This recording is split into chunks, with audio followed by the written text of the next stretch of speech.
You win some, you lose some. It's boxing. At the end of the day, the main thing is that Ohara give it his all. That's all I ask for my fighters to go in there and give their everything. Words. And also, I want to say thank you to Lee because after my last fight, Lee worked endlessly to make this happen because obviously I struggled to get fights and I was waiting a long time and I was on the phone to Lee, what's going on, what's going on? And Lee manages a few fighters, but I don't know what he does all day because I don't know how you manage everyone and you joke with everyone and you're a good and you do a good job with everyone. You know, you see a few fighters that say bad things about Lee. We done it. I'm like, how can you have a bad thing to say about Lee? Lee's a great manager, literally like the perfect person to have on your team. And any fighter that goes and says, I don't like Lee, yeah, if you and Lee broke up or you done something, it's your fault because Lee ain't doing anything wrong. Lee's a great manager, and I'm thankful for the time he's given me in my career. And listen, I wouldn't wish for any other manager to have by my side. Love you, brother. Love you And too. listen, you're not leaving. You might not. If you're not going to fight again, you're still going to be part of Let's Go Management. Oh, absolutely. And you're going to help me with building fighters' careers. Absolutely. So I want you, your experience, and I just want you around me because you're the best. Been around for 14 years, Lee. Fucking 14 years.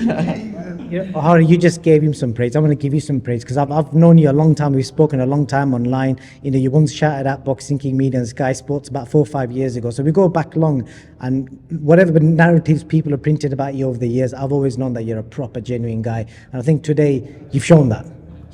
Yeah, I think, you know, I've changed as a person. Like now, you know, a lot of the time in the past I put on an act and also in the past I was much more an angry person. I wanted to beat people and to dominate people, and I had more competition in me. Now I just want everyone to be happy, and I'm about positive thinking and green peace, and you know I'm about doing good stuff now.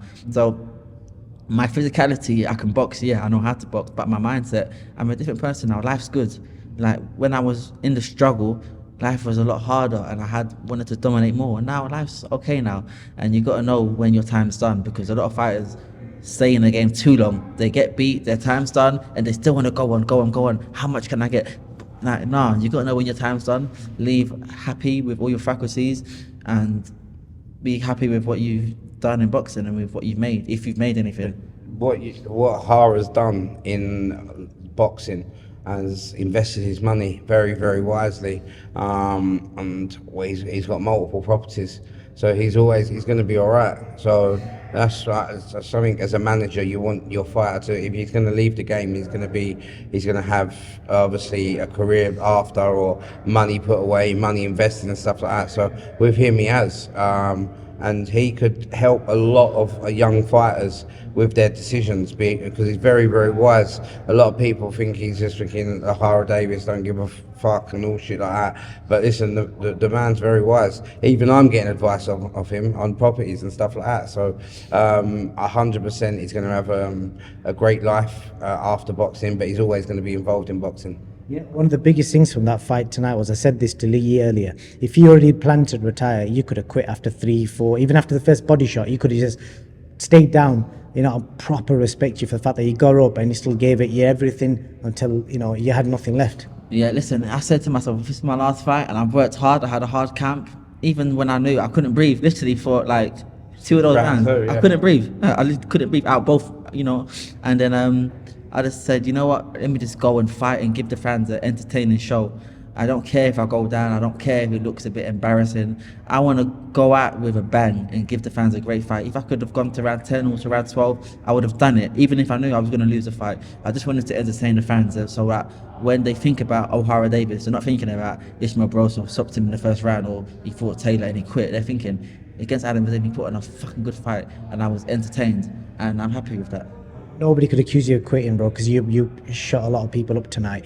I've got to ask you, because there are going to be young fighters watching this.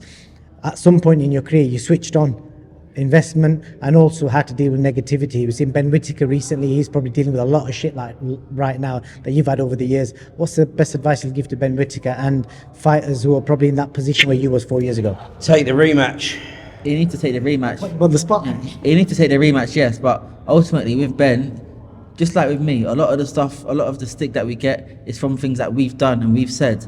and the way that I've acted in the past is the reason why they said so many bad things about me. And the way that Ben's acted, a lot of people don't like it. The public don't draw to it. So he might be a nice person at home, but with the persona he's got on camera, the public don't like it. So when you decide to play that certain role, you have to be ready to get some backlash from the fans. And you know, if you don't want to get the backlash from the fans, you change how you act. But he likes how he's acting now, and I'm sure once he gets older, he will change. Just like how I got older and I changed. I look at some of the things I've said in the past and I'm like, damn, did I really say that? Because you get older and we change with age, and the fans need to give us an opportunity and a chance to change instead of trying to judge us and put us down when we're young. But in terms of the Liam Cameron thing, he needs to have the rematch. The rematch has to happen because that's an unfinished fight. That fight is not finished. That needs to happen next. Okay, Lee, last thing, any final words to Ohara Davies? Yeah, I'm just a proud friend more than as well as a manager. And Hara's not someone I can call literally the loyalist, probably the loyalist fighter I've ever had. He's a brother, and I'm literally just so proud of him. Listen, we didn't win tonight, but listen, I give it my all this week. I give everyone shit. I've fucking caused murders, everything, rules meetings, gloves meetings, everything. I've done everything I can for you. And do you know what? Listen, it is what it is. It's all worth it. Might have to eat a little bit of humble pie, but listen, we went in there.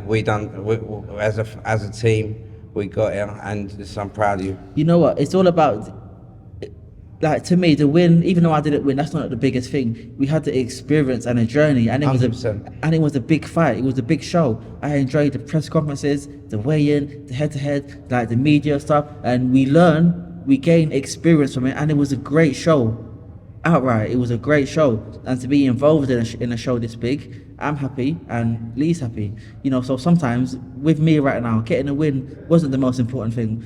I actually, in the back of my mind, I wanted Adam Azim to win, because I said, if I win this fight, listen, I know I'm gonna be tempted to fight again for the money, or I'm gonna be tempted to go on again. But if Adam wins this fight, I can bow out peacefully, because Adam's the younger one. Adam should win. Just like when I fought Dave Matthews, I should have won.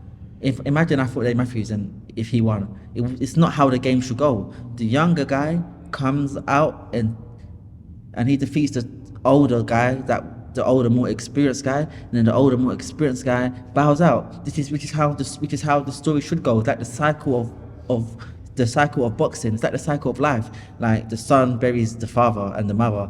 How it should be. Like the kid buries the mother doesn't bury the kid. So it's like the cycle of boxing, and no, this is what it was, and I'm happy. I'm not bitter. I'm not bitter at all. And final words for me, Ohara, genuinely, you're one of the longest people I've known in boxing since I started in all this interview scene. Wish you all the best in retirement. Yeah, Thank you very much. Respect.